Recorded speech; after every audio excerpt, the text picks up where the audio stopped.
सवाल है, नमः शिवाय या परमात्मा के नाम का जप सिर्फ 108 बार ही क्यों किया जाता है, इससे अधिक कम क्यों नहीं करने का आदेश है। दूसरा है, नमः शिवाय से ओम क्यों नहीं, नमः शिवाय में ओम क्यों नहीं लगाया गया।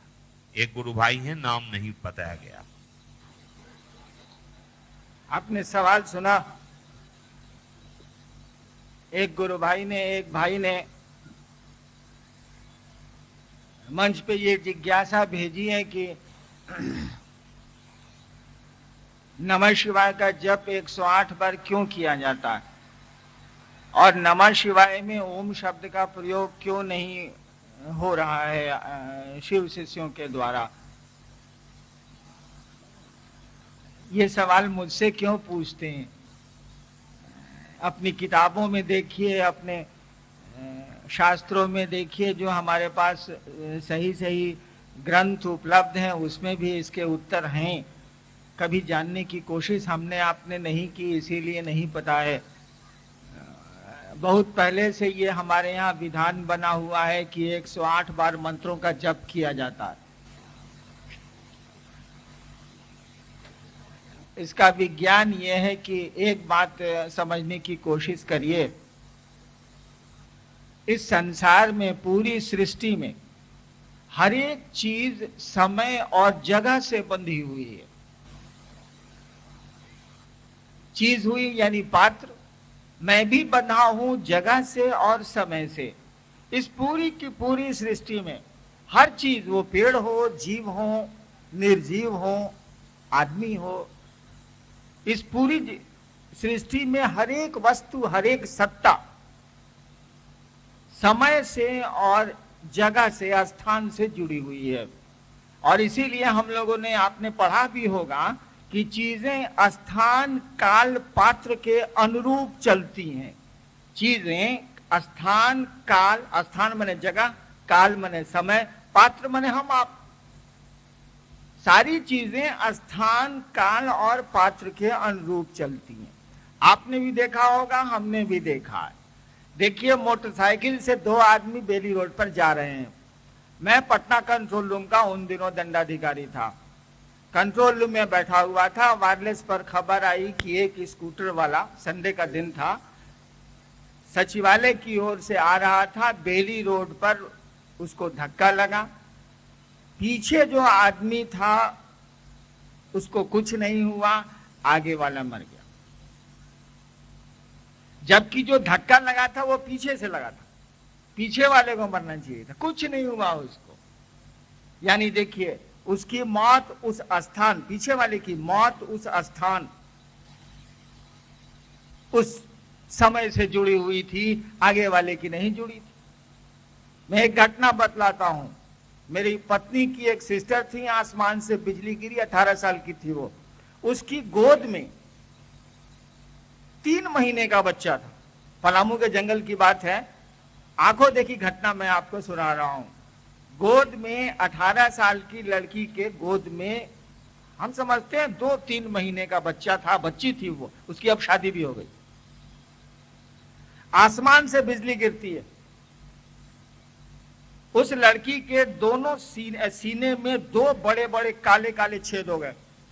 अब गोदी में बच्चा है, छेद बच्चे में होना चाहिए, नहीं हुआ। उस लड़की के सीने में 2 काले काले होल हो गए। स्पॉट पर उसका डेथ हो गया। मेरे घर की लड़की है वो। और गोदी में जो 2 महीने की बच्ची है वो फेंका गई। बारिश हो रही थी, पानी आंगन में इतना लगा हुआ था, सीमेंट का आंगन था, उसको कुछ नहीं हुआ, केवल थोड़े से बाल जल गए, कुछ नहीं हुआ उसको। जबकि होल हुआ था उस बच्चे को पार करके, उसको मरना चाहिए था, नहीं हुआ कुछ, मर गई वो लड़की। यानी हर एक चीजें स्थान और काल से जुड़ी हुई हैं, उसमें परिवर्तन करना आसान नहीं। अगर परिवर्तन कर सकते हैं हम आप, तो चीज, घटनाओं का क्रम बदल सकते हैं। भारतवर्ष में 108 बार मंत्रों का जप इसी सिद्धांत पर आधारित। देखिए, स्थान को कैसे आप अंक में जोड़िएगा बताइए तो। कोई स्थान जानने के लिए हम लोग दंडाधिकारी हैं, कोर्ट में वकील साहब से पूछते हैं कौन सी जगह पर बोल रहे हैं आपकी झगड़ा हुआ, तो वो बताएंगे उत्तर में ये है, पूरब में ये है, दक्षिण में ये है। यानी 4 दिशाएं, चौहद्दी किसी स्थान को बता देती है। दिशाएं तो 10 हैं, लेकिन मूल दिशाएं 4 ही हैं, बाकी कोणिक दिशाएं हैं, कोने से निकलती। मूल दिशाएं 4 हैं। यानी किसी जगह की चौहद्दी आप बता दीजिए तो वो जगह तय हो जाएगी कि यही जगह है। यानी स्थान के लिए 4 अंक लिया गया, 4 लिया गया, 4। समय की गणना आज से बहुत पहले नक्षत्रों से होती थी, आज भी होती है। पंचांग जो निकलता है वो आपकी अंग्रेजी घड़ी से नहीं निकलता, पंचांग निकलता है नक्षत्रों से। 27 नक्षत्र हैं जो सूर्य के चारों ओर संचरण करती। भारत का ज्योतिष यही है। समय पहले नक्षत्रों से निकाला जाता था, आज भी निकाला जाता है पंचांग में। यानी समय के लिए 27 लिया गया काल, और स्थान के लिए 4 लिया गया, चौहद्दी का 4 दिशाओं का 4। 27 और 4 हो गया। मंत्र कौन जपेगा? हम जपेंगे, आप जपेंगे, पात्र जपेगा। यानी पात्र हो गया मंत्र का जप करता, यानी जप करने वाला। स्थान हो गया 4, समय हो गया 27। कहा कि जोड़ देते हैं 31 हो जाएगा। कहा नहीं, जोड़ नहीं सकते हो बाबू। 27 को 4 से और पात्र 1 से जोड़ दोगे, काम नहीं चलेगा, क्योंकि कोई भी कर्मफल सीधा नहीं चलता है। कर्म किसी ने किया, भोगना हमको आपको भी पड़ेगा। मैं अभी मर जाऊं, क्या आपके मन में जरा सा नहीं होगा, आदमिया तो ठीक है था, साला मर गया। यानी मरा मैं हूं, दुख आपको भी होगा। मेरे मरने से मेरे परिवार के लोगों पर उसका प्रभाव पड़ता है, मित्रों पर प्रभाव पड़ता है, मुझसे जुड़े लोगों पर प्रभाव पड़ेगा। किसी भी कर्म का जो हमारे आपके साथ होता है। मैं बीमार, मेरी पत्नी बीमार है ना, सप्ताह में 2 बार डायलिसिस चलता है। क्या इनकी बीमारी का प्रभाव मुझ पर नहीं है, मेरे परिवार पर नहीं है? है। यानी कर्म किसी का, फल लेना होगा, उससे जुड़े सबको लेना पड़ता है। किसी के घर का कोई कमाता खाता आदमी चला जाता है, क्या परेशानी होती है सोचिए तो, बच्चों को, पत्नी को, माँ को, उसके बाप को। देखिए कर्म उसका है। हो सकता है पूर्व जन्म में उसने किसी की हत्या की होगी, इस बार वो चला गया, लेकिन भोगना तो सबको पड़ता। यानी कर्म फल जोगात्मक नहीं है, जुड़ता नहीं है, गुणात्मक है, फैलता है सलाई। कहा गया कि मंत्रों का जप अगर जप करता करेगा, पात्र अगर मंत्रों को जपेगा तो स्थान और काल को तो प्रभावित कर देगा मंत्रों का देवता, लेकिन कर्म फल तो गुणा से चलता है, जोड़ से चलता नहीं है। तो 27 को 4 से गुना कर दिया गया। 27 को जब 4 से गुना करिएगा कितना होता? 108।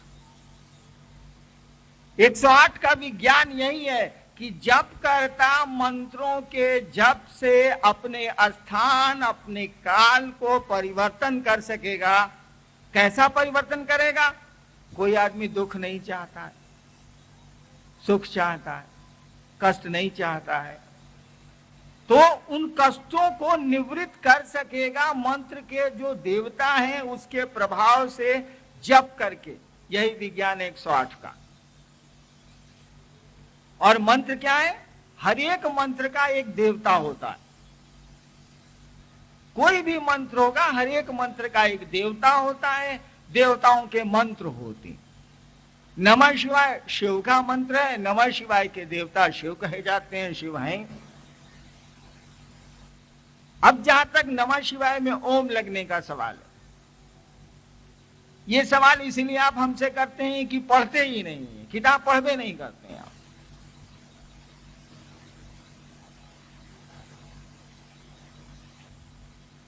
इतिहास का पन्ना उलटिएगा ना तो देखिएगा शिव की पूजा का इतिहास 13,000 साल पहले का हम लोगों को मिल रहा है, उसके पहले का नहीं मिलता। होगा लेकिन हम लोगों को पता नहीं। 13,000 साल 14,000 साल पहले का शिव की पूजा का हम लोगों को प्रमाण मिल जा रहा है, और ओम की पूजा का पहला प्रमाण हम लोगों को 7,000 साल पहले मिला। ओम कहां से आया है? इसकी शुरुआत सबसे पहले कहां हुई है? वेदों से हुई है, और हमारा सबसे पहला वेद है ऋग्वेद। ऋग्वेद ही हमारा सबसे पुराना साहित्य है। साहित्य में ऋग्वेद से पुराना कोई शास्त्र हम लोगों के पास नहीं है, कोई साहित्य हम लोगों के पास नहीं है। भारतवर्ष में सबसे पुरानी किताब अगर हमको आपको उपलब्ध है वो है हमारा आपका ऋग्वेद। ऋग्वेद में दुनिया में पहली बार ओम शब्द का प्रयोग हमको आपको मिलता है। ऋग्वेद की पंक्तियां पढ़िए, ओम मधुवाता ऋतायते मधु क्षरन्तु सिंधवा ओम मधु ओम मधु ओम मधु ओम संगच्छध्वं संवदन। ऋग्वेद की पंक्तियां हैं, यानी ऋग्वेद में ओम शब्द का प्रयोग सबसे पहले मिलता। नमः शिवाय ऋग्वेद से करीब करीब 7-8 हजार साल पहले का मंत्र है। पढ़ा तो नहीं जा सका है सिंधु घाटी के स्क्रिप्ट को, लेकिन शिव के मंत्र वेदों से बहुत पुराने, क्योंकि वेद का समय ही 7,000-6,000 साल पहले है। और यही कारण है कि जितने पढ़े लिखे लोग हैं, जिनको थोड़ी भी पकड़ है, वो ओम शब्द का प्रयोग किताबों में नमः शिवाय के साथ नहीं करते। गीता प्रेस गोरखपुर से किताब निकलती है कि आपने देखा होगा, शिवांक या शिव उपासना अंक, मोटी मोटी किताब पहले निकलती थी, है मेरे पास। उसके एक एक पन्ने को उलटिए आप, एक एक पन्ने पर लिखा हुआ है नमः शिवाय च नमः शिवाय, नमः शिवाय च नमः शिवाय। कहीं ओम का प्रयोग नहीं है, क्योंकि गीता प्रेस गोरखपुर में जो किताबें लिखते हैं लोग, वो जानते हैं कि ओम शब्द का प्रयोग नमः शिवाय में नहीं हुआ है, हुआ ही नहीं है। ओम बाद का मंत्र है, ठीक है, ये प्रणववाच्य है, ब्रह्मवाच्य है। ओम कहा जाता है कि शिव का निराकार स्वरूप है ओम, और साकार स्वरूप है नमः शिवाय, शास्त्र कहते हैं, किताबें कहते हैं। लेकिन नमः शिवाय पंचाक्षर है, इसीलिए आदि शंकराचार्य नमः शिवाय की स्तुति लिखते हैं, नागेंद्र हाराय से शुरू करते हैं, नागेंद्र हाराय त्रिलोचनाय। मुझको तो संस्कृत आती नहीं, आपको ज्यादा आती है। शंकराचार्य ओम से नहीं शुरू करते हैं। नमः शिवाय की स्तुति जो लिख रहे हैं, आपने देखा होगा किताबों में, वो भजन की जो किताबें हैं या स्तोत्र की जो किताबें हैं उनमें है। शंकराचार्य शुरू करते हैं नागेंद्र हाराय त्रिलोचनाय, मैं 9 से शुरू करते हैं, ओम से नहीं शुरू करते हैं। वैसे इसका विज्ञान, मंत्रों के विज्ञान पर जब आप जाइएगा तो स्पष्ट होगा। ये तो किताब की बात हुई, इतिहास की बात हुई, लेकिन मूल बात ये नहीं है। मूल बात है कि जो मंत्र सांस पे चढ़ते हैं उनमें ओम का प्रयोग नहीं होता। इसका अर्थ ऐसा नहीं समझ लीजिएगा कि नमः शिवाय में ओम का प्रयोग होता ही नहीं है, ऐसा नहीं है। ऐसा नहीं है कि शिव के मंत्रों में ओम का प्रयोग नहीं हुआ, ऐसा नहीं है। मात्र नमः शिवाय में ओम शब्द का प्रयोग हमारे शास्त्रों ने नहीं किया है, साधुओं ने नहीं किया है, लेकिन जो वैदिक काल के शिव के मंत्र हैं उनमें प्रयोग हुआ है। आवाज कम करो यार। जो वैदिक काल के शिव के मंत्र हैं उनमें ओम का प्रयोग हुआ है। जैसे एक मंत्र ले लीजिए शिव का, ओम नमो नमः शिवाय। देखिए, इसमें से ओम नहीं हटेगा। ऐसा नहीं समझिएगा कि शिव के मंत्रों में ओम हट ही जाएगा, ऐसा नहीं है। नमः शिवाय पंचाक्षर है, उसमें नहीं लगा हुआ है, लेकिन शिव के अन्य कुछ मंत्र हैं जिसमें ओम लगा हुआ है, उसमें से नहीं हटेगा। जैसे श्री राम ठाकुर किसी का नाम है, उसमें से श्री हटा दीजिएगा। हमरे नाम में तो आप श्री लगा देते हैं सम्मान के लिए, मंत्रों में ओम का प्रयोग सम्मान के लिए हुआ है। और जो ओम का प्रयोग नमः शिवाय में होता है या कहता है ना, वो सम्मान सूचक है। जब आदमी के नाम में सम्मान हम आप लगाते हैं, मोहम्मद लगाते हैं, श्री लगाते हैं, मिस्टर लगाते हैं, मास्टर लगाते हैं, तो मंत्र तो देवताओं का नाम है, उसमें तो लगेगा ही सम्मान सूचक शब्द। तो ओम को सबसे बढ़िया सम्मान सूचक माना जाता है, इसीलिए उसका प्रयोग होता है। लेकिन जब जब करिएगा तब नहीं प्रयोग होगा। ओम नमः शिवाय लिखना गलत नहीं है, बोलना भी गलत नहीं है, लेकिन उसको जब अपना बनाइएगा तो श्री हट जाएगा। जब किसी से मोहब्बत करिएगा ना तो सम्मान के शब्द ऐसे ही खत्म हो जाते हैं। अपनी पत्नी को आप खत लिखिए दिल्ली से, ऊपर में लिफाफे पर लिखिएगा श्रीमती। पुकारते हैं श्रीमती? नहीं पुकारते। लेकिन खत लिखिएगा तो श्रीमती लिखिएगा। पिताजी हमको इलाहाबाद से खत लिखते हैं तो श्री हरिंद्रानंद लिखते हैं, उप सचिव पथ निर्माण विभाग बिहार पटना। क्या बाबूजी को आने दीजिए, आ रहे हैं 28 तारीख को, 26 तारीख को, हमको पुकारेंगे श्री हरिंद्रानंद जी इधर आइए, 4 जूता मारेंगे। यानी थर्ड पर्सन में सम्मान लगेगा, लेकिन फर्स्ट सेकंड पर्सन में सम्मान के शब्द आपस में नजदीकी रिश्ते में हटा दिए जाते हैं। तो ओम नमः शिवाय लिखा जा सकता, खूब मजे में बोला जा सकता है, लेकिन जब उसको अपना बनाइएगा, जब उसको मंत्र के रूप में प्रयोग करिएगा, तो उस मंत्र में ओम का प्रयोग शास्त्रों में भी नहीं है। हमारे कहने से कोई परिवर्तन नहीं आता है, कहीं नहीं है, नहीं होता। शिव का नमः शिवाय पंचाक्षर है, 5 अक्षरों का मंत्र है, लेकिन इसका अर्थ यह नहीं है कि ओम शिव के अन्य मंत्रों से हटा दें आप। अन्य जो कुछ मंत्र हैं जिसमें ओम लगा हुआ है उसमें से ओम नहीं हटेगा, वो रहेगा। अगर उन मंत्रों का जप कोई करता है तो उसको ओम के साथ करना होगा। आगे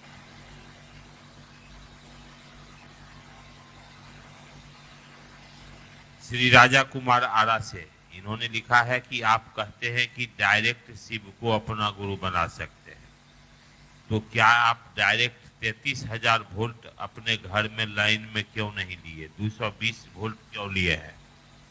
क्या राम को पता नहीं था कि शिव गुरु है? अगर था तो शारीरिक गुरु से क्यों नहीं ज्ञान प्राप्त किए? भगवान शनि ने बृहस्पति भगवान को अपना गुरु बनाए, डायरेक्ट शिव गुरु से क्यों नहीं जुड़े? ये तो मैं उत्तर नहीं दे सकता कि पहले क्या हुआ, लेकिन हम लोगों का जीवन तो डायरेक्ट चलता, बीच में किसी का इंटरफेरेंस कोई सुन नहीं रहा। हमारे आपके जीवन पर तो सीधा नियंत्रण ईश्वर का, बीच में कोई है मददगार हम लोगों का? घटनाएं तो घट जा रही हैं, हम लोग रोके चुप हो जा रहे हैं, कुछ नहीं कर पाते। तो जब सीधे नियंत्रण ईश्वर का है और वही गुरु है, तो उसको गुरु क्यों नहीं बनाया जा सकता है? भगवान राम की बात तो नहीं जानता मैं, वो तो ईश्वर थे, और उस समय का क्या डिमांड था, काहे के लिए वो आए थे, इस पे हम आपसे कुछ नहीं बात कर सकेंगे। भगवान कृष्ण क्यों आए थे और उन्होंने यहाँ क्या किया? वैसे किताबों में लिखा है कि वो लोग क्यों आए थे और उन्होंने जो आए थे वो करके गए, वो लोग पूरा कर लिया। इसके लिए नहीं आए थे कि वो ज्ञान देंगे दूसरों को। गुरु का काम न भगवान राम ने किया है न भगवान कृष्ण ने किया है। उन्होंने तो साफ कह दिया, यदा यदा ही धर्मस्य ग्लानिर्भवतो भारत, जब जब धर्म की हानि होगी तब तब मैं साधुओं की रक्षा करने के लिए और दुष्टों के विनाश के लिए आऊंगा। और भगवान राम ने भी ऐसा ही कुछ कहा है, जैसा तुलसीदास जी ने लिखते हैं, बाढ़ ही कौन ची असुर, हमने तो पढ़ा नहीं है, खल अभिमानी। तो जो आदमी जिस काम करने, मुझको कहिए कि मैं मास्टरी करूं, भैया मैं एडीएम हूं, मास्टरी कैसे कर सकता हूं? शिक्षक तो हूं नहीं, बच्चों को पढ़ाता तो हूं नहीं, बीए पास तो मैं भी हूं, लेकिन पढ़ाने का काम नहीं करता। तो ईश्वर के रूप में यहाँ बहुत सारे लोग आए हैं, ईश्वर के अवतार हुए हैं, वो अपने अपने प्रयोजन से आए हैं और अपना काम करके धरती से चले गए हैं। तो जो ज्ञान देने का काम करेगा वो ज्ञान की बात बोलेगा। तो बहुत सारे गुरु आए तो उन्होंने गुरु का काम किया, भगवान राम और भगवान कृष्ण ने तो गुरु का काम किया नहीं हमारी धरती पर, जो हमको अब तक प्रमाण मिलते हैं, जो किताबें बोलती हैं। ईश्वर का सीधा नियंत्रण है, मूल गुरु तो ईश्वर ही है और उनको सीधे गुरु बनाया जा सकता है। बताइए ना, हम लोग अपने जीवन के लिए, अपने खुशियों के लिए तो सीधे महादेव से कहते हैं, कहां कोई बीच में आता।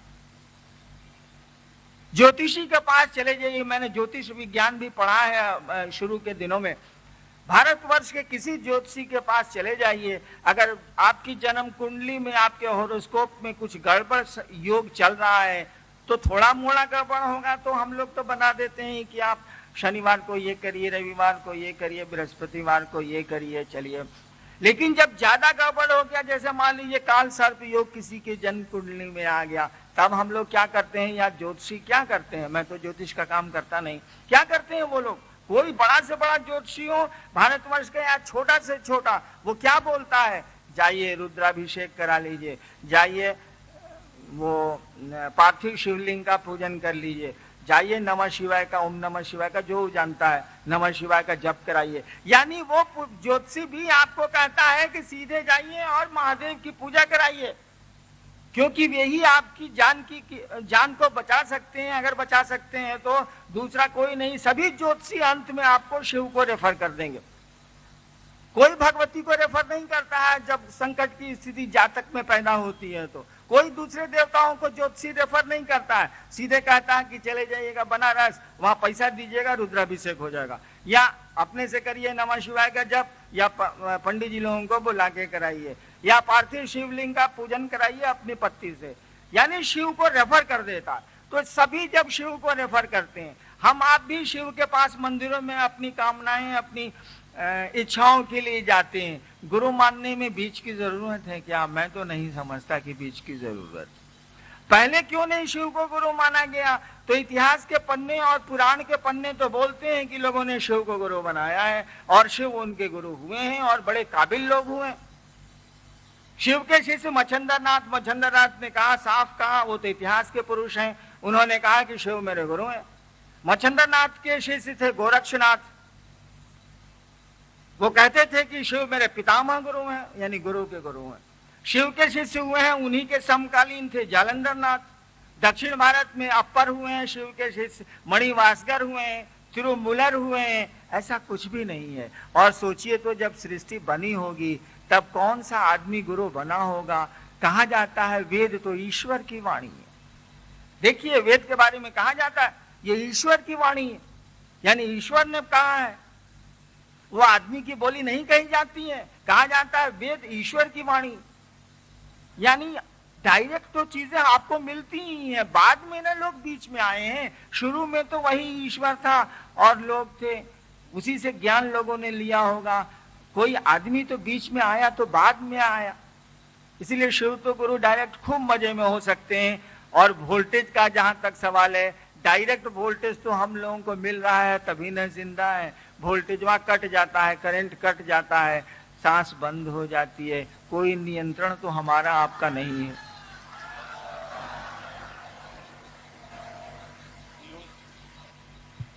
पीयूष सिंह केसट, इनका प्रश्न है, महेश्वर अल्लाह गॉड जब सब एक है तो हम अल्लाह और गॉड को गुरु क्यों नहीं मान सकते? हाँ मान सकते हैं, कोई दिक्कत नहीं, कोई दिक्कत नहीं, मान सकते हैं। एक बार निराकार में जंप करना थोड़ा कठिन होता, मैंने ये कोशिश की है। महादेव को तो आप जानते हैं कि वो गुरु हैं, तब गुरु मानने में आपको असुविधा होती है। दिमाग में बैठ जाता है कि तो वही महादेव है, ओढ़र दानी है, इनसे मांग लेते हैं, बेटवा मेरा बीमार है, हे महादेव आप ठीक कर दीजिए। जबकि गुरु के रूप में उनका ये काम नहीं है, गुरु तो ज्ञान देने के लिए। लेकिन आदत पड़ी हुई है, दिमाग में बैठा हुआ है कि तो ओढ़रनाथ हैं, सब लोग मांगने जाते हैं, खानदान दर खानदान से यही देखा है, गुरु भी मेरे हैं, चलो मांग लेते हैं। देखिए शिव को गुरु के रूप में पकड़ पाना, देवता से अलग कर पाना बड़ा कठिन हो गया, आसान नहीं है। तब तो दिक्कत हो रही है। गॉड का क्या कॉन्सेप्ट आप लेंगे, क्या अवधारणा ईश्वर की लेंगे आप? कोई अवधारणा नहीं लेनी होगी, शून्य में जाना होगा। और शून्य में साधना तो बड़ा कठिन है, बहुत कठिन है, सीढ़ियों का सहारा लेना पड़ता है। इसीलिए शिव गुरु की बात चली है और भारतवर्ष आज से शोर कर रहा है, उसकी किताबें आज से बोल रही हैं कि शिव गुरु हैं, जगत के गुरु हैं। गुरुओं ने भी एक मत होके कहा कि जगत गुरु नमस्तुभ्यम शिवाय शिवदाय च। आपके शिव पुराण में लिखा है, वो जो शंभवे गुरुवे नमः आप जो लिखते हैं वो शिव पुराण की लाइन है, ब्रह्मा और विष्णु शिव की स्तुति किताबों में कर रहे हैं और कह रहे हैं शंभवे गुरुवे नमः, हे शिव गुरु आपको प्रणाम। लेकिन आप मान सकते हैं, कर सकते हैं, रास्ता थोड़ा ज्यादा कठिन है। आगे एक भाई लिखते हैं कि आप शिव शिष्यता के सूत्रधार हैं, शिव वास्तव में गुरु का काम करते हैं, इसका साक्ष्य प्रस्तुत करने की कृपा करें। देखिए, मैं शिष्यता का सूत्रधार कैसे हो सकता हूं? कहने को लोग कहते हैं, कहने को तो बहुत कुछ कहते हैं, कुछ सही कहते हैं, कुछ गलत कहते हैं। शिव की शिष्यता के सूत्रधार तो खुद शिव होंगे, मैं कैसे हो सकता हूं? बहुत लोग बोलते हैं कि शिव की शिष्यता के साकार आदर्श है हरिंद्र नारायण, बिल्कुल गलत बोलते हैं। अरे शिव की शिष्यता के आदर्श तो शिव खुद हैं, हरिंद्र नारायण कैसे हो जाएंगे? शिव की शिष्यता के सूत्रधार गुरु होंगे, किसी भी शिष्यता के सूत्रधार गुरु होते हैं, शिष्य कैसे हो सकता? मैं कैसे उनका सूत्रधार हो सकता हूं शिष्यता का? अरे शिष्यता के सूत्र के का धागा पकड़ने वाला तो गुरु होता है, दूसरा कौन होगा बीच में? आप गलत बोल दीजिएगा, मैं थोड़े ही मान लूंगा इस बात को। मैं सूत्रधार नहीं हूं, शिष्यता के सूत्रधार खुद शिव ही हैं। कोई भी गुरु, किसी भी शिष्यता की बात करिएगा, दूसरे गुरुओं की भी, तो शिष्यता के सूत्रधार गुरु खुद होते हैं। और शिष्यता का साकार आदर्श हरिनारायण जैसा थर्ड क्लास आदमी कैसे हो जाएगा? नहीं संभव है। शिव की शिष्यता का साकार आदर्श संभव नहीं है भाई साहब, आसान नहीं है वो। शिव का शिष्य होना भी आसान नहीं है। हम लोग तो प्रयास कर रहे हैं, प्रयास में जो अच्छा लगा है तो कहने चले आए हैं कि भैया मान के देखिए, चलिए कुछ अच्छा लगता है। और यहाँ लाभ हानि सोच के थोड़े ही कोई आता है। मोहब्बत में लेना थोड़े ही होता है, देना पड़ता है। आप भक्ति करें तो जरा, किसी की भक्ति करें तो, भक्ति क्या है आपको तो हमसे बढ़िया मालूम है। भक्ति किसको कहते हैं? अरे भक्ति प्रेम को कहते हैं। पूजा क्या है? पूजा प्रेम है और कुछ नहीं है। वो लैला ने मजनू से प्रेम किया था, वो मीरा ने कृष्ण से प्रेम किया था, वो खुदा से मंसूर ने इश्क किया था, वही प्रेम है और क्या। लेकिन हमारे यहाँ भाषा का नियम है कि बच्चों से प्रेम करिएगा तो लिखा जाएगा, बोला जाएगा स्नेह, बराबर में प्रेम करिएगा तो बोला जाएगा प्रेम, और बड़ों से प्रेम करिएगा तो कहा जाएगा श्रद्धा, और देवताओं से, ईश्वर से प्रेम करिएगा तो शब्द का इस्तेमाल होगा भक्ति। चीज तो सब एक के। मीरा रानी दीवानी कहने लगी, वो तो गली गली हरि गुण गाने लगी। धरती के प्रेम में भी ऐसा होता है, लौकिक प्रेम में भी ऐसा होता। मंसूर के साथ भी वही स्थिति थी, मीरा के साथ भी वही स्थिति है। प्रेम दीवानापन पैदा करता है, वो खुदा से हो या आदमी से हो, यही है भक्ति। और प्रेम में आप देते हैं कि लेते हैं, जरा हमको समझाइए तो। किसी से प्रेम करिएगा, आप अपने बच्चे से प्रेम करते हैं। एक आदमी है जो अपने बीवी और बच्चों से प्रेम करता, उसको 2 रोटी मिली है 2 दिन भूखे रहने के बाद, या 3 रोटी मिली है आज खाने को 2 दिनों के बाद, वो घर लेके जाता है। तो उसके 2 बच्चे हैं, 1 पत्नी है। वो जाके घर में कहेगा, लो तुम लोग 1-1 रोटी खा लो, 3 रोटी है, हम भर पेट खा के आए। बोलेगा वो? क्यों? कि वो बच्चे और बीवी से प्रेम करता है। वो भूखा रह जाएगा, लेकिन वो भोजन उसको करा देगा, अपने फटा कपड़ा पहन के रह जाएगा, लेकिन बच्चे और पत्नी के लिए जैसे व्यवस्था होगी पहले उसकी व्यवस्था करेगा, क्योंकि प्रेम करता है वो। और जो लोग अपने बच्चों को प्रेम नहीं करते हैं, वो हत्याएं करते हैं कि नहीं करते हैं? अभी 15 साल पहले एक पिता ने अपने दोनों बच्चों की हत्या की थी। रांची हाईकोर्ट में केस चला था कि नहीं चला था, और सजा हुई थी कि नहीं हुई? यानी प्रेम में देना पड़ता है, वहां लेने जैसा कुछ नहीं है। हर जगह जहां भी आप मोहब्बत करेंगे आपको देने का मन करेगा।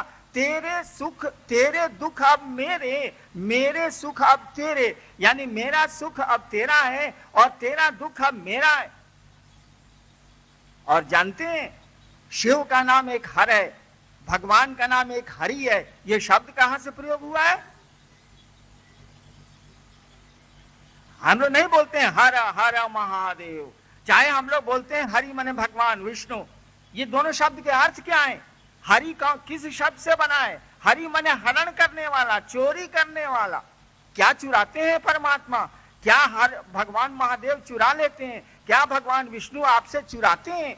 उनको क्यों हर और हरि कहा जाता है? हरण क्यों करते हैं वो? इसीलिए कि उनको कहा जाता है ना कि आप उनसे मोहब्बत करिएगा, आप उनको अपना बनाइएगा। तो अपने दुख तो अपने ईश्वर को दीजिएगा नहीं, अपने भगवान को दीजिएगा नहीं, उसके दुख मांगिएगा। लेकिन वो भी तो आपसे मोहब्बत करता है, इसीलिए। और जब आप उसको दुख नहीं दीजिएगा तो उस भगवान को आपके दुख को चुराना पड़ता है।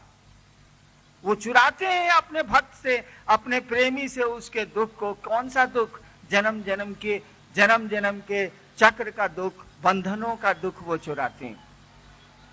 इसीलिए उनका नाम हरि है, इसीलिए उनका नाम हर है। और इसीलिए चैतन्य महाप्रभु कहा करते थे कीर्तनिया हरि। चैतन्य महाप्रभु कहा करते थे भगवान कृष्ण के बारे में कीर्तनिया हरि, यानी हरि जो है वो कीर्तन में है। क्यों? कीर्तन करते करते करते करते वो भक्त भूल गया अपने अस्तित्व के बारे में। और वो जो भगवान है, जब ये खो गया अपने में, इसको कुछ याद नहीं है, कुछ शुद्ध नहीं है, तो वो भगवान इसके दुख को चुरा लेंगे। इसीलिए कहा जाता है कीर्तनिया हरि। भगवान को कीर्तन में मन लगता है और सत्संग में मन लगता है, क्योंकि सत्संग में लोग अपने को भुला जाते हैं, कीर्तन में भुला जाते हैं, और वो परमात्मा लोगों के दुख को चुरा लेता है। क्योंकि आप दीजिएगा नहीं, जिसको प्रेम करते हैं उसको दुख तो दीजिएगा नहीं, और सुविधाएं तो उसको दीजिएगा नहीं, बल्कि उसकी लीजिएगा। ठीक वही गुरु शिष्य का भी रिश्ता है, ये भी प्रेम और मोहब्बत का रिश्ता है। लाचारी है, हम लोगों को जरूरत होती है। अब दिन भर महादेव गुरु शिव गुरु की बात करते हैं तो किससे अपने दुख कहें, किससे अपनी आवश्यकता कहें? लाचारी होती है कहने की। लेकिन मन जैसे जैसे समझने लगता है कि अरे वो समझते हैं सब कुछ, उनको क्यों दुख दें हम, धीरे धीरे हम आप उनको कहना छोड़ देते हैं। कहते हैं कि तू जैसन चाहता रहो वैसन ठीक है बा, हम का बोली तरह के। हम लोग बोलते हैं ऐसा। धीरे धीरे आप गुरु को भी अपना दुख नहीं दीजिएगा। कहिएगा कि सरकार आपको कोई दुख है तो बोल दीजिए। अरे हमको क्या है, सांस चल रही है तो जिंदा है, सांस पता नहीं कब बंद हो जाएगी और लोग कहेंगे मर गया। आगे मात्र 3 सूत्र ही शिव शिष्यों को आदेशित है, परंतु किसी भी जिले के एक एक गांव में अध्यक्ष, कोषाध्यक्ष इत्यादि पद का कुछ गुरु भाइयों द्वारा नियुक्त किया जाता है। ये गांव-गांव में अध्यक्ष अपनी मनमानी करते हैं और जिन्होंने उन्हें नियुक्त किया है उसके द्वारा पद का सामाजिक प्रलोभन प्राप्त कर शिव शिष्यता के कार्य में अंधकारपूर्ण स्थिति उत्पन्न करते हैं।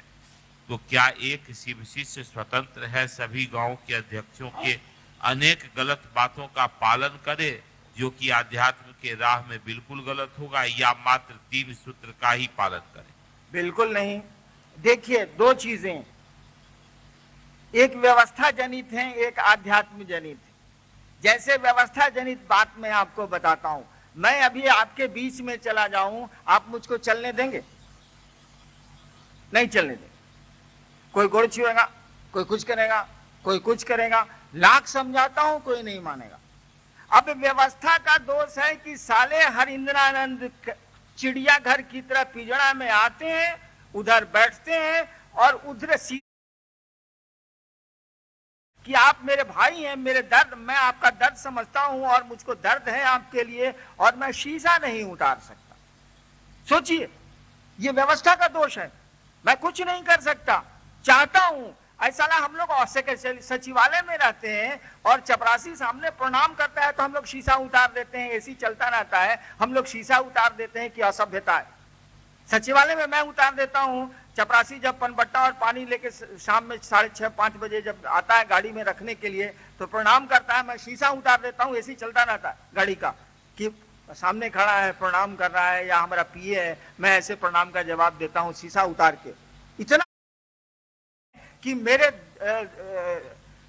मेरे आप सब कुछ हैं, मेरी फुलवारी के फूल हैं आप, और मैं शीशा चढ़ा के आपके सामने से गुजरता हूं। क्यों गुजरता हूं? लाचारी है, कोई उपाय नहीं है। क्योंकि कई बार मैंने शीशे उतारे हैं, लोगों ने मेरा या तो कपड़ा फाड़ दिया है, या हाथ घुसा दिया है पांव पर, उनके गाड़ी चढ़ जाएगी। मेरी पत्नी का अब तक 20 बार प्लास्टर हो चुका है। जितने गुरु भाई 15 साल से हैं सबने देखा, 20 बार पांव में इनका प्लास्टर हो चुका।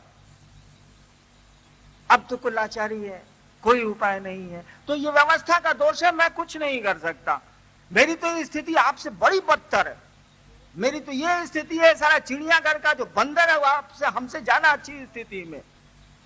बंदर की तरह पिंजरे में मैं लाया जाता हूं और बंदर की तरह मुझको फिर पिंजरे में पहुंचाया जाता है। मैं जहां ठहरता हूं, अभी स्टेशन में जाऊंगा, देखिएगा किस तरह से मेरे चारों ओर लोग रोके रहेंगे। लोगों को काहे रोकने की जरूरत है भाई? इसीलिए कि आप मानते नहीं है। आप हवा पूछते हैं हरिंद्रानंद को, भैया जैसे हम महादेव के चेला है वैसे आप भी महादेव के चेला है। साला हरिंद्रानंद में क्या रखा हुआ है जो हवा पूछते हैं आप? अगर मुझको गुरु होना होता तो मैं गुरु हो गया रहता। अरे शिव गुरु है, आपके भी गुरु हैं, मेरे भी गुरु हैं। हम लोग तो एक तख्त के लोग हैं, एक सिंहासन के लोग हैं, एक जमीन के लोग हैं। हम भी चेला है महादेव के, आप भी चेला है। इस मन से कोई प्रवचन थोड़े ही देता है, कोई उपदेश थोड़े ही देता है। अरे हम लोग चर्चा करते हैं कि शिव को गुरु माना है, ये दुख होता है, ये सुख होता है। चलो यार हम लोग शिव को गुरु मान के देखते हैं क्या होता है।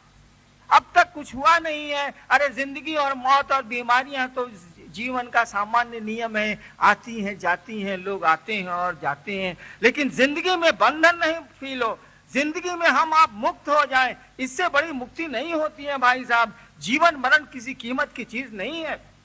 देखते हैं, एक बार मैं आपको बताता हूं, आज से 10 साल पहले मैंने एक 501 रुपए में स्कूटर खरीदा था। पटना कंट्रोल रूम में मजिस्ट्रेट था उन दिनों, 10 साल नहीं ज्यादा हो गए, 15-16 साल हो गए। मैंने 501 रुपए में गांधी मैदान थाना से एक स्कूटर खरीदा। पहली बार अपनी जिंदगी में एक सवारी खरीदी मैंने। स्कूटर 501 रुपए में कैसा मिलेगा आप सोच लीजिए। मैं उसको ठेले पर लाद के बेली रोड में जो मेरा डेरा था, आप लोग पहले गए होंगे, उस डेरे के नीचे साले को लाया और ठेला का उलट दिया। स्कूटर फटाक से जमीन पर गिर गया। वो तो ठेला पर लाद के लेवे किए थे। 501 रुपए में कैसा स्कूटर रहेगा? रात का जब 9 बजा तो मेरे बच्चे यहीं है बैठे हुए, बड़ा लड़का तो यहीं आया है आज। मैंने कहा कि अनु बाबू एक काम करिए, उस समय बहुत छोटा था, स्कूटरवा को टांग करके गैरेज में रख न दीजिए। तो बोला पापा उस साले को आप गांधी मैदान में रख दीजिए, साला कुत्ता नहीं पूछेगा, के ले जाएगा उसको? साला स्कूटर है, कुछ हिले नहीं है उसमें, के ले जाएगा उसको? ठेला पर तो लाद के लाए आप। मेरा मन नहीं माना। हम कहा कि यार 501 रुपया लगा है, चलो यार हमहू चलते हैं। तो और 2-3 गुरु भाई थे, रमेश जी लोग हैं, आए हुए हैं। ये लोग कहे कि सर बैठिए ना, हम उसको गैरेज में साले को खींच के ले जाते हैं। देखिए मैं बड़ा चैन से था। साला 501 रुपये का स्कूटर खरीदा अपने आराम के लिए, अब उसके आराम के लिए मैं जिंदा हो गया। अपने आराम के लिए स्कूटर कीना मैंने, अब उसके आराम के लिए परेशान हूं कि कोई उठा तो नहीं ले, कुछ गड़बड़ तो नहीं हो जाए। मेरे पिताजी अब 80 साल के हो गए, मेरा संबंध भी बक्सर में है। मेरे पिताजी अक्सर ये 80 साल के होने जा रहे हैं। एक बार आए थे 5-6 साल पहले पटना। वो सुबह आए, शाम को जाने लगे। हम कहा बाबूजी कहाँ जाता नहीं? तो जाता नहीं मुजफ्फरपुर। हम कहा आजे नहीं हो, आजे जाता नहीं। मेरे पिताजी ने कहा कि देखो घर के खिड़की खुले छूट गई बा, तेज हवा आई तो शीशवा टूट जाई, वही से सोचता नहीं जाए के। हमने मेरी बोली खराब है, आप जानते हैं, माफी मांगता रहता हूं। हमने पिताजी से कहा कि पिताजी आपकी 75 साल उम्र हो गई, हम कब मरेंगे ये तो हमको नहीं पता, लेकिन आप मरेंगे जल्दी सबको पता। 75 साल उम्र है तो मरेंगे जल्दी सबको पता। अभियो आपको मकान बनाए थे आप अपने सुख के लिए, ये मकनवा के सुख के लिए कहला आप जान दे रहे हैं। तो जिंदगी में तो हम लोग जिस चीज को पकड़ते हैं उसी के गुलाम हो जा रहे हैं। मन चैन में हम लोगों का कहाँ है? चलिए तो ऑफिस फ्लैट में मेरा 2 बजे रात तक दरवाजा खुला रहता है, बगल वाले को 11 बजे रात में जाकर खटखटाइए तो निकलेगा बताइए साला। मैं चंग है माथा लोगों का, परेशान है लोग। तो जिंदगी में ही तो हम लोग घुट घुट के मर रहे हैं, जिंदगी में ही तो कोई सुख नहीं मिल रहा है। मरने के बाद तो गंजन क्या होता है ये तो हमको पता है, मैं जानता हूं। शिव गुरु होंगे तो कम से कम जीने की कला तो सीख लेंगे हम आप, परेशान तो कम हो जाएंगे, जिंदगी की भाग दौड़ तो कम हो जाएगी। गुरु ज्ञान देते हैं, ज्ञान का अर्थ जानते हैं क्या होता है? ज्ञान का अर्थ होता है समझ, और कुछ नहीं होता है। भगवान बुद्ध को ज्ञान हुआ था, इसका मानी है भगवान बुद्ध को समझ पैदा हुई थी। सम्यक ज्ञान आप हम सुनते हैं, सम्यक ज्ञान का मानी होता है पूरा का पूरी की पूरी समझ, और कुछ नहीं। हम लोगों को समझ नहीं है, सूचना है।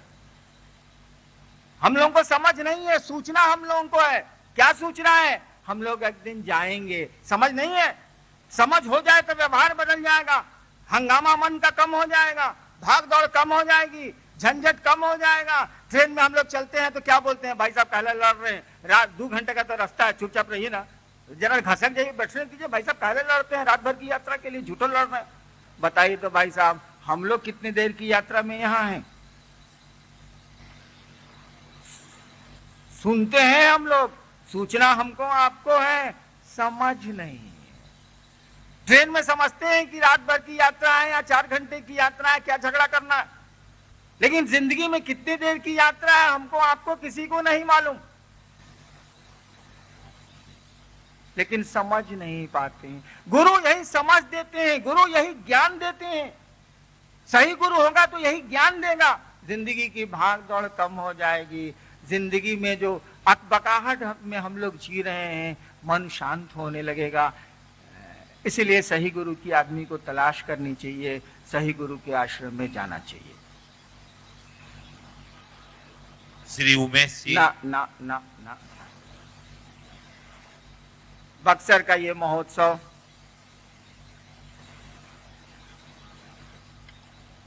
आपने मुझको बुलाया, मैं शिव का शिष्य हरिंद्रानंद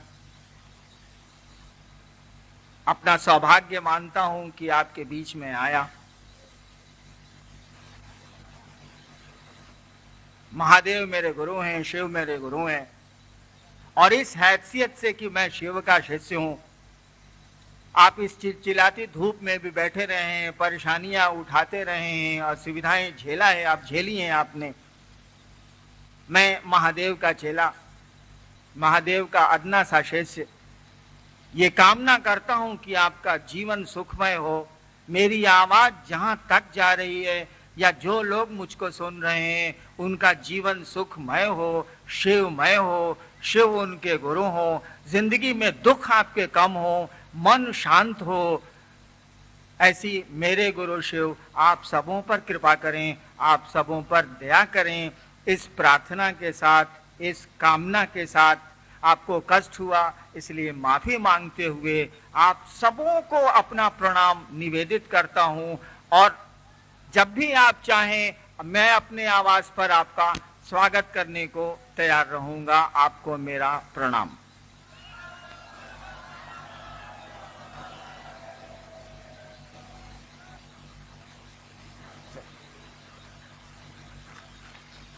उद्घोषक ने एक आदेश दिया है कि मैं बहुत सारे नाम घोषणा के लिए आ गए हैं, पढ़े नहीं जा सकते हैं, इसीलिए मैं घोषणा कर दूं। मैं हरिंद्रानंद शिव शिष्य, जो भी जिन लोगों ने भी अपने नाम शिव को गुरु मानने के निमित्त भेजे हैं, या जो लोग शिव को गुरु मानने का मन बनाए हुए हैं और अपना नाम नहीं भेज सके हैं, उन सारे लोगों के नाम अंतरिक्ष में संप्रेषित करता हूं और अंतरिक्ष को ये कहता हूं, ये निर्देश देता हूं कि शिव को गुरु मानने वालों में इनका नाम वो दर्ज कर ले।